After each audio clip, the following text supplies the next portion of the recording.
Hello guys, welcome to our channel Kids Learning. Good morning. आज हम हिंदी का new निबंध करेंगे श्री गुरु नानक देव जी।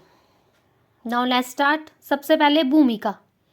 सूरज का ताप जब जल स्रोतों को सुखा देता है, दरा पर मानव और पशु पक्षी सभी व्याकुल हो जाते हैं, तब वर्षा इनको ताप से राहत दिलाती है। सूरज का ताप मतलब सूरज की गर्मी। जब जल स्रोत, कौन कौन से जल स्रोत होते हैं? नहरें, कुएं, तालाब। जब सूरज की गर्मी इन चीज़ों को सुखा देती है, दरा पर, दरा मतलब धरती पर, मानव और पशु पक्षी क्या हो जाते हैं? व्याकुल, बेचैन हो जाते हैं। तब वर्षा इनको ताप मतलब दुख, दुख से राहत दिलाती है। इसी प्रकार जब जनता अन्याय और अत्याचार की चक्की में पिसने लगती है, तो इस चक्की की गति को स्थिर करने के लिए कोई महामानव जन्म लेता है। जिस समय मुसलमानों के अत्याचार से भारतीय जनता पीड़ित थी, धर्म, आडंबर और पखंड का बोलबाला था, उस समय सिख धर्म के प्रवर्तक आदि गुरु महामानव गुरु नानक देव जी का जन्म हुआ। ठीक है। अब उनका जीवन परिचय। सबसे पहले उनका जीवन परिचय। उनका जन्म कब हुआ, माता पिता, ये आएगा इसमें। ठीक है। गुरु नानक देव जी सिखों के पहले गुरु थे। पहले गुरु सिखों के कौन थे? गुरु नानक देव जी। उनका जन्म सन 1469 ईस्वी में लाहौर के निकट रायपोए की तलवंडी, जो अब वर्तमान मतलब अब पाकिस्तान स्थित ननकाना साहब में हुआ। रायपोए की तलवंडी साहिब में हुआ। और ये रायपोए अभी अब कहाँ पे है? वो पाकिस्तान में है। ठीक है। इनकी माता का नाम श्रीमती तृप्ता देवी जी तथा पिता का नाम मेहता कालू जी था। पिताजी गांव के एक पटवारी थे। गुरुजी की एक बहन थी जिनका नाम क्या था? नानकी। गुरु नानक देव जी बचपन से ही भक्ति में लीन थे और भगवान की भक्ति करते थे। वह हमेशा साधु संतों की संगति में रहते थे और प्रभु भजन करते रहते थे। वह बहुत दयालु भी थे और हमेशा असहायों यानी कि गरीब, आप गरीब भी लिख सकते हो यहाँ पे या असहायों भी लिख सकते हो, ठीक है, की सहायता करते थे। नंबर सेकंड है ईश्वर पर श्रद्धा। गुरु नानक देव जी बचपन से ही ईश्वर पर श्रद्धा रखते थे। वह सदा भक्ति में लीन रहते थे। वह सदा ईश्वर पर श्रद्धा रखते थे। कोई भी शिक्षक उन्हें पढ़ा नहीं सका, यानी कि कोई भी अध्यापक। संसारिक पढ़ाई में उनकी कोई रुचि नहीं थी। संसारिक जैसे आप पढ़ रहे हो ना, स्कूल जाते हो, तब संसारिक पढ़ाई वो होती है। उनके पिताजी उन्हें खेती और व्यापार करने की सलाह दी, किंतु यहाँ भी वह संसारिक दृष्टिकोण से असफल हो गए। मतलब उनकी खेती और व्यापार में भी काम करने की कोई रुचि नहीं थी। ना वो उनकी पढ़ाई में रुचि थी और ना ही खेती बाड़ी करने में। इस प्रकार पिताजी निराश हो गए। उनकी बहन उन्हें अपने साथ सुल्तानपुर लोधी नामक स्थान ले आई। वहाँ इनके बहनोई ने इन्हें वहाँ के गवर्नर दौलत खां के यहाँ मोदी खाने में नौकरी दिला दी। यही गुरु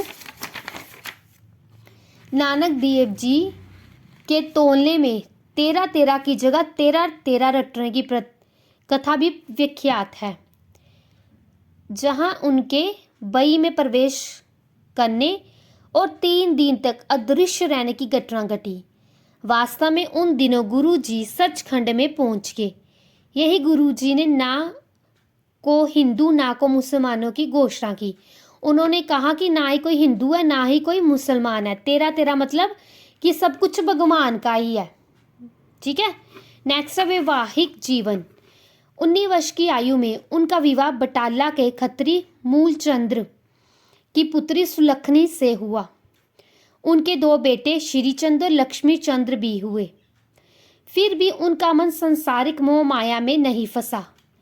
मानव जाति को ज्ञान का मार्ग दिखाने के लिए देश विदेश भ्रमण के लिए निकल पड़े। गुरु नानक धर्मों के भेदभाव को दूर करके एक ईश्वर की उपासना का प्रचार करने स्थान स्थान पर जाने लगे, यानी कि ईश्वर एक ही है और उसकी भक्ति करनी चाहिए। अपनी प्रथम यात्रा में वह कुरुक्षेत्र, हरिद्वार, बनारस, उड़ीसा, बंगाल से होकर असम पहुंचे। वह सभी लोगों में अपना तप और प्रेम की भावना बनने लगे। उन्होंने कहा कि सभी मनुष्य एक समान हैं, जाति के आधार पर मनुष्य मनुष्य में भेद नहीं करना चाहिए। उन्होंने हिंदू और मुसलमान को निकट लाने का कार्य किया। उन्होंने समझाया कि ईश्वर के प्रति सच्ची श्रद्धा ही सबसे बड़ी भक्ति है। उनके विचार अनुसार मानव सेवा ईश्वर की सेवा है। उन्होंने अहंकार त्यागने का संदेश दिया और कहा मनुष्य को स्वार्थी नहीं होना चाहिए। उन्होंने ईश्वर को एक ओंकार, करतार, सत्य की संज्ञा दी थी, यानी कि वो ईश्वर को ओमकार, करतार, सत्य इन नाम से भी पुकारते थे। संज्ञा मतलब नाम देना किसी को। नेक्स्ट है समाज सुधारक। गुरु नानक देव जी एक समाज सुधारक थे। उन्होंने अपना सारा जीवन जाति भेदभाव को मिटाने में लगा दिया।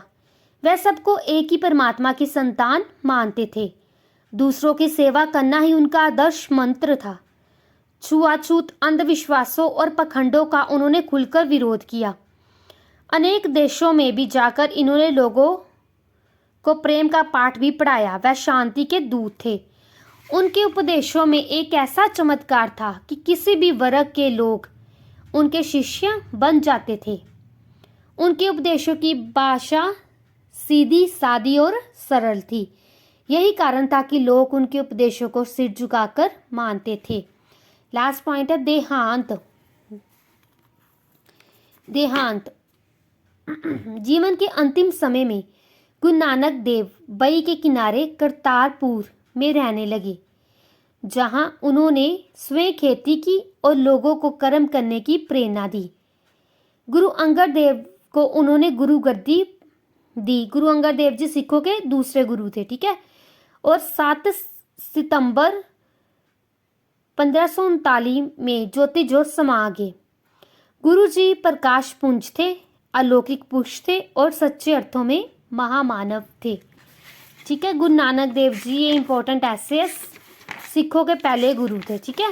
ये इंपॉर्टेंट ऐसे है, ये आपने कॉपी पे नोट करना है और लाइन्स अंडरलाइन किया करो आप।